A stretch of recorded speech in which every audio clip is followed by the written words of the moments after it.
Hello, in this video I'm gonna show you how to add fingerprint to your Samsung Galaxy S25 Plus.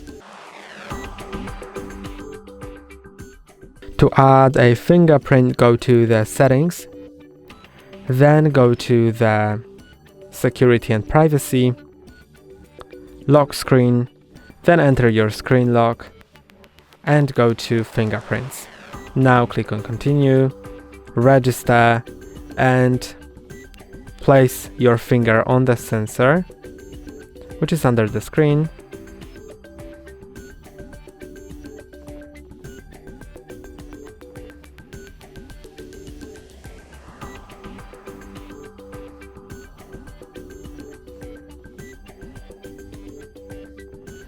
And now you can see I've been pressing and lifting multiple times.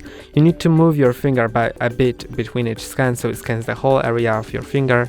And now it works. Let me show you how to unlock your phone with it. So even if the screen is off, just place it in the correct place and it'll unlock it. That's all for today. Don't forget to like and subscribe. See you next time.